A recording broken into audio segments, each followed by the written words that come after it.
como leer algunas cosas de la creatividad. Y dice que hay que considerar tres aspectos: el proceso creativo, la personalidad creativa y el producto creativo. Ahí el proceso creativo habla de que para los terapeutas, la personalidad creativa habla de los educadores y el producto creativo de los gerentes. Así, yo lo voy a creer que así es. Estos aspectos deben considerarse desde dos ópticas. El grupo debe integrar la creatividad individual. El grupo, o el equipo, yo diría el equipo mejor, ¿eh? Y el individuo debe disponer de espacio amplio para desarrollar su creatividad. Aquí esto es complicado. Dice, el grupo debe integrar la creatividad individual. Yo como equipo debo aceptar, entender al individuo que es creativo y llevarlo y atraerlo. Y por lo tanto el individuo debe disponer de espacio amplio para desarrollar su creatividad. Aquí hay que colaborar con aquel que es creativo y apoyarlo. No decirle, mira la tontera que se te ocurre. Al contrario, o sea, creerle. Y uno mismo empezar a ser creativo, por cierto, se contagia. Esta cosa produce contagio. Y esto es un instrumento facilitador del cambio. A ver, para la creatividad se requiere capacidad individual y capacidad colectiva. Un poco lo que dijimos delante, ¿cierto? De encontrar relaciones productivas entre experiencias o ideas antes no relacionadas. O sea, tenemos que empezar a relacionar, ¿cierto? Y para eso están los sistemas de creencias, las conductas, sentimientos, valores, producto, proceso, que genere ventajas nuevas. O sea, tiene que haber deseos de hacer, las creencias de que esto es así y nunca cambiará. ¿Han escuchado eso de repente? Y no, esto no puede cambiar. ¿Han escuchado cuando dice todo tiempo pasado fue mejor? Yo creo que sí, en algunas cosas, pero creo que la creatividad ha hecho que hoy día estemos con esta videoconferencia. Fíjense si ustedes hubieran dicho hace 30 años atrás que alguien estaba hablando y estaba a cientos de kilómetros de distancia. Que yo hoy día puedo mandar, escribo y simultáneamente está apareciendo en otra parte. Eso aparece como brujería pura. Pero hoy día se puede. ¿Cómo se puede? Mediante la innovación, la tecnología y la creatividad. Y esto hay que privilegiarlo. Vamos a ver cómo debe ser el sistema creativo y caracterizado por la relación que mantiene sus elementos. Tienen que ser los sistemas creativos coherentes, haya consistencia entre todos los circuitos, abiertos, autónomos, autorregulables y finalistas. Todo esto tiene una contrapartida. ¿Coherente en qué? Entre aspiración y habilidad. Esto es lo que yo aspiro, pero tiene que ser hábil para poder cumplir con eso, ¿cierto? Si yo puedo aspirar a algo y no tengo la habilidad, no funciona. Abierto, evoluciona con el acontecer de lo que está ocurriendo. Autónomo, tiene que haber interdependencia, pero equilibrio progresivo. Si no, no se da. Y autorregulable, actualiza su función y su estructura. Finalista, conecta talento con necesidad. Se produce la creatividad cuando hay una necesidad y aparece el talento que le entrega eso que ahí está ocurriendo.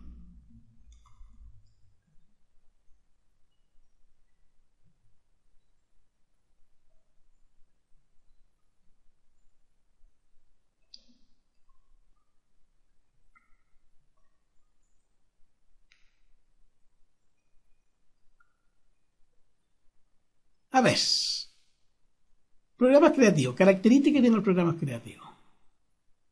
Tiene un propósito definido.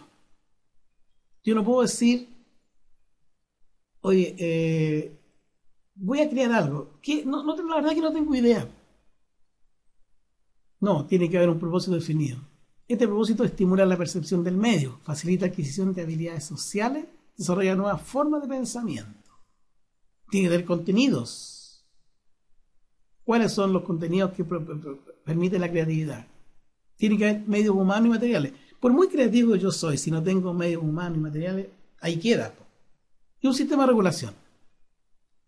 Tiene que haber una autorregulación, énfasis en procesos y chequear resultados. ¿Por qué tiene que haber una autorregulación? Porque de repente hay leyes que regulan creatividad. Porque si no se puede, se puede atacar a los sentimientos, a las culturas establecidas, a las religiones, a la forma de pensar. Por lo tanto, tiene que haber un sistema que esta creatividad no vulnere los principios y cultura de ciertas personas, de ciertas gentes.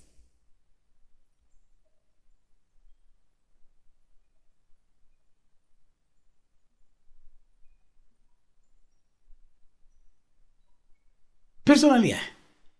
Personalidad creativa. ¿Qué siente esta persona?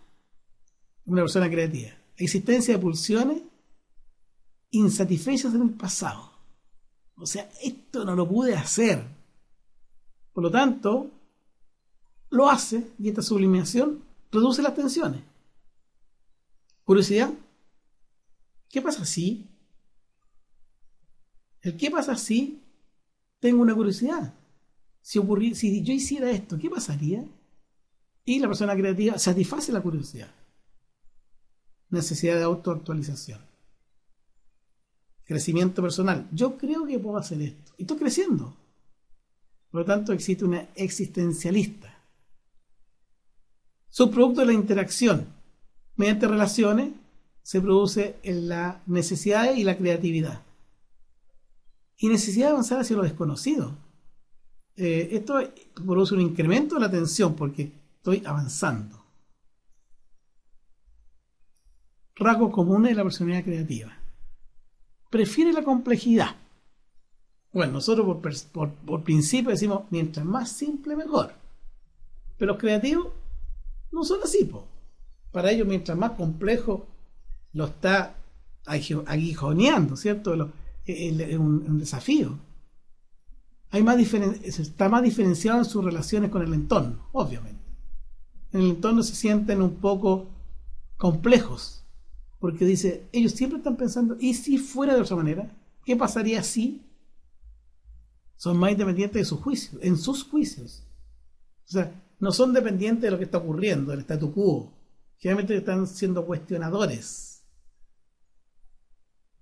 Los creativos son más conscientes de sí mismos, dominantes y confiados.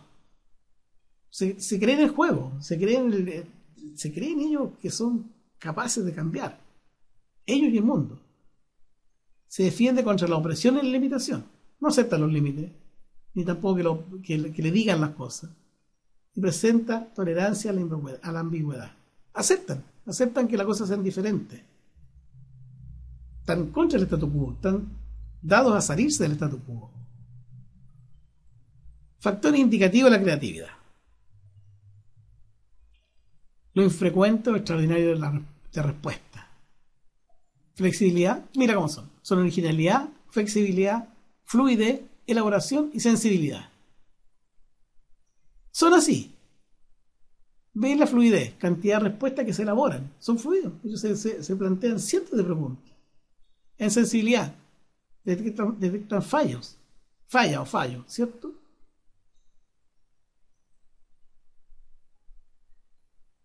Mira, dice, en creatividad la intuición y la razón se dan la mano. Esta cuestión aparece como absurdo. La intuición y la razón. La intuición, ¿en qué lado está el cerebro? Lado derecho. Se me ocurre, yo creo, estimo. Y la razón, lado izquierdo. 2 y 2 son 4, no son casi 5, casi 3, son 4.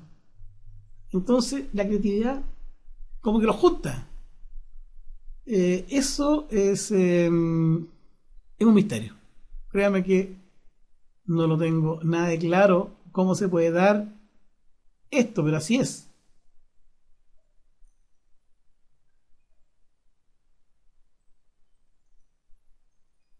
Pensamiento racional. Lo que vamos a decir, reside en el lado izquierdo del cerebro, identificamos tres tipos de inteligencia racional: la inteligencia lingüística, la inteligencia lógico-matemática y la inteligencia naturalista. Pero es racionalidad pura, pura, pura, pura, pura.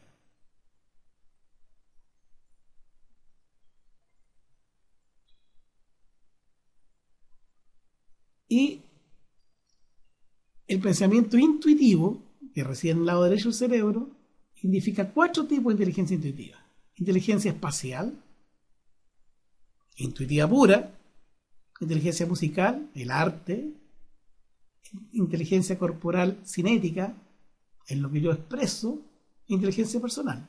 Entonces aquí se cultiva con la observación y la escucha. Esto es derechamente emocionalidad pura, ¿cierto?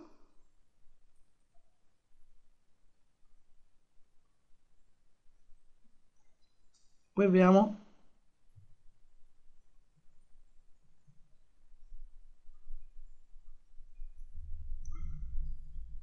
el pensamiento unificado. Esto es lo que vimos delante, a uno de los dos hemisferios, comunicado por el cuerpo calloso. Estamos hablando del cerebro, que es la inteligencia existencial.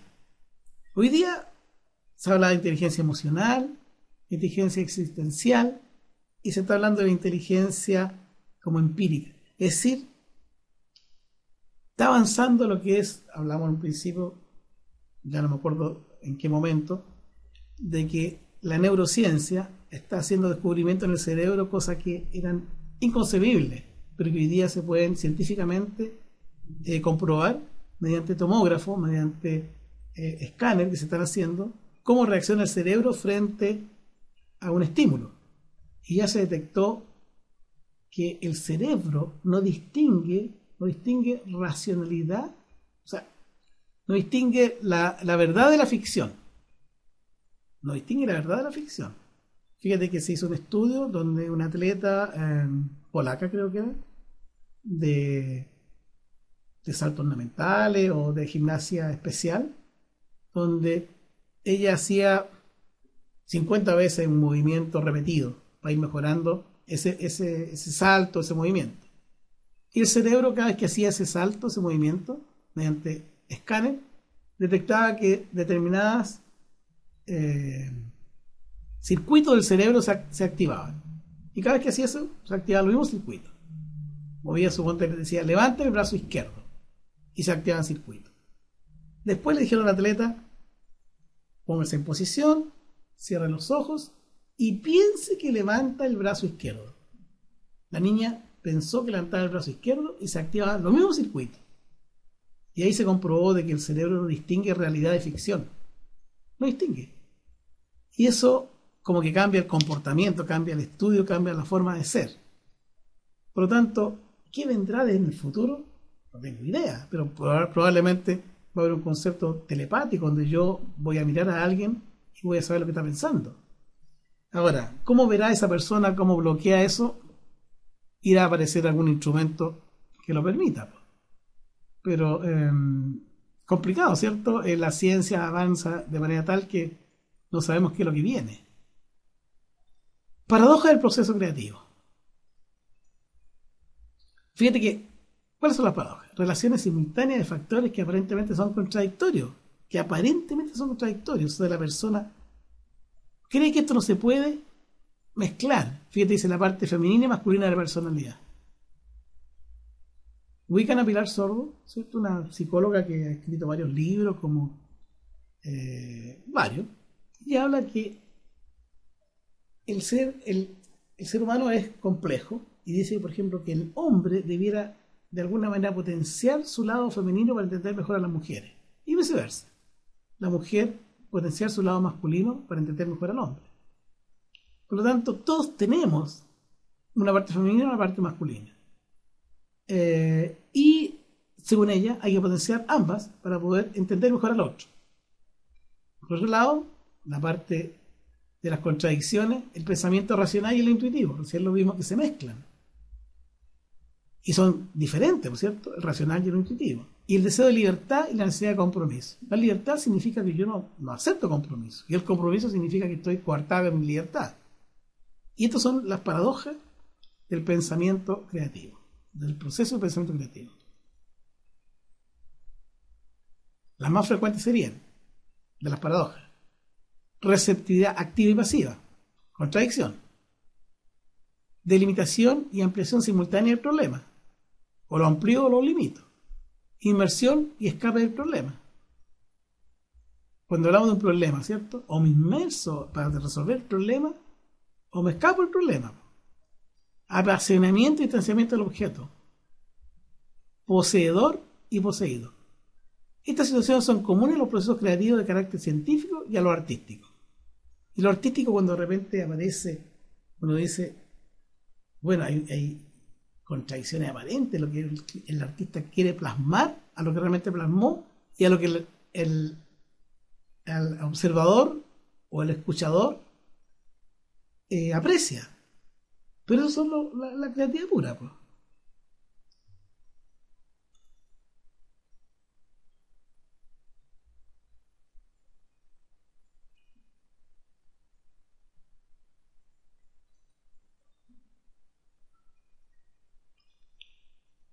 ¿Han escuchado los 6 sombreros de Bono? ¿De qué se trata esto? Se basa en la idea de que el pensamiento cotidiano es confuso, al tratar de ser demasiadas cosas al mismo tiempo. ¿Cuántas veces estamos trabajando y estamos pensando o actuando en función de cuando estamos en la casa, como padre, como jefe de familia, como hijo, o lo que sea? Y lo hacemos. Es posible.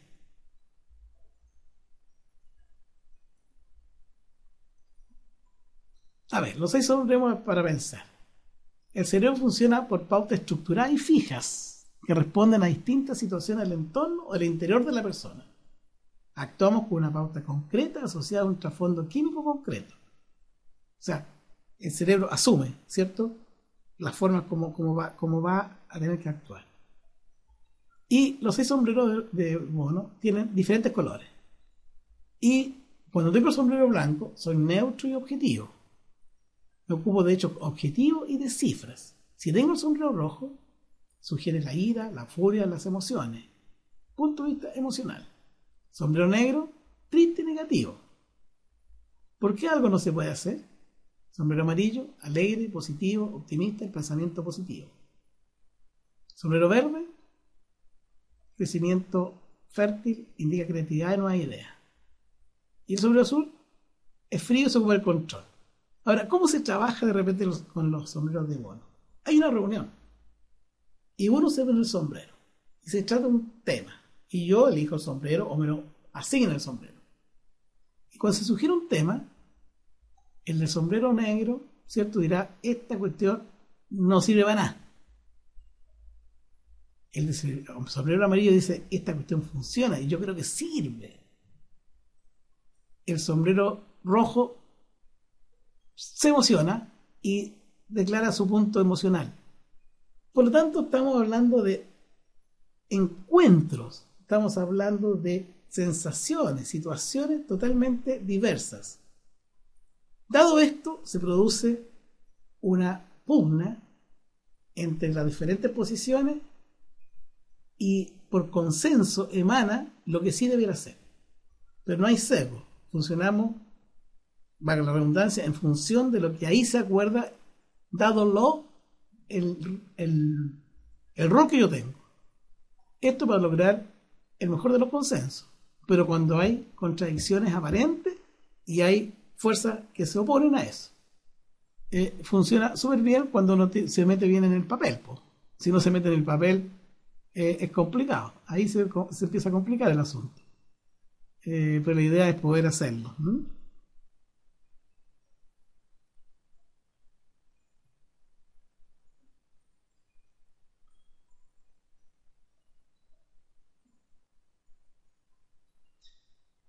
Expresión del pensamiento irradiante. Características esenciales. A ver, yo creo que esto lo vamos a pasar por ahora. Porque vamos a irnos a otra transparencia. 43.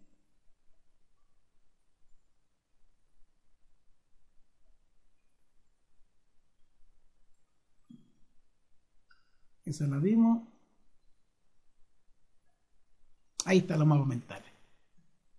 Los mapas mentales, que lo vimos delante también, se basan en la idea de que el pensamiento lineal no es del todo rentable.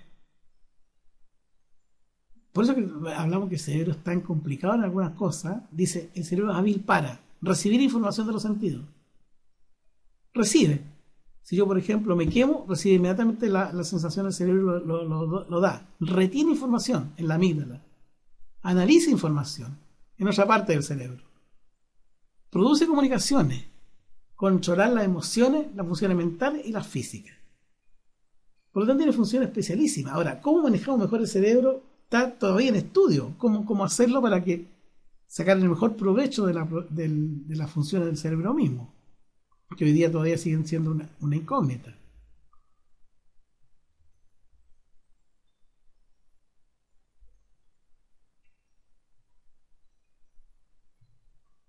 Y por último, ¿cómo crear mapas mentales? Lo que conversamos también delante.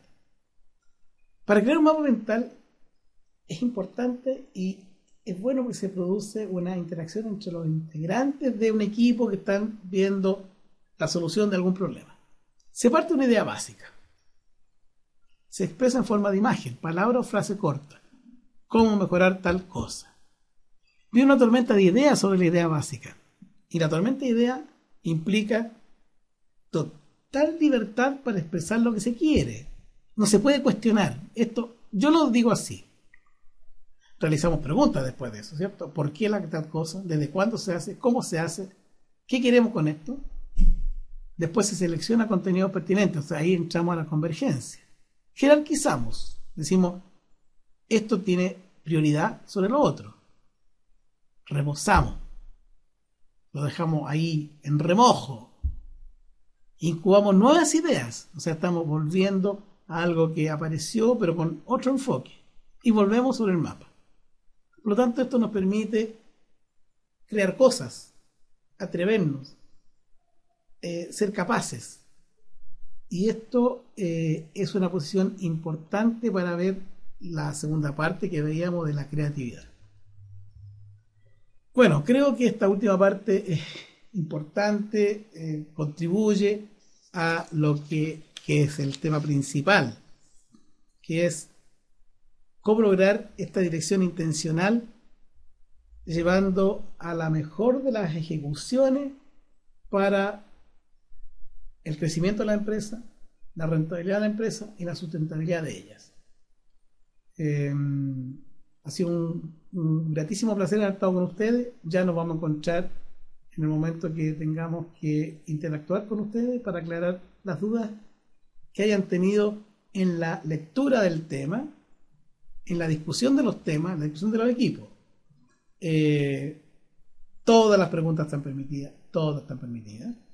En el intertanto, ustedes me pueden hacer consultas a mi mail. Mi mail es Patricio, que es mi nombre,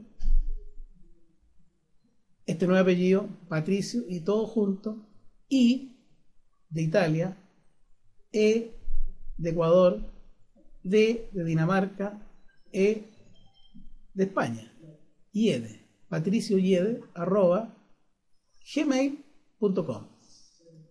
Yo no tengo las respuestas para todo, pero contesto todos los mails. Lo único que les pido es que cuando me manden un mail se identifiquen. Me ponen fulano de tal y Escuela Europea de Negocios. Cosa yo poder identificarlo y saber quién es el que me está preguntando. De repente me dicen, mire, profe, la transparencia número 8 no la entendí. Y si yo no sé con qué estoy comunicándome, yo tampoco voy a entender. Que tengan una muy buena jornada, que lo pasen muy bien. Buenas noches.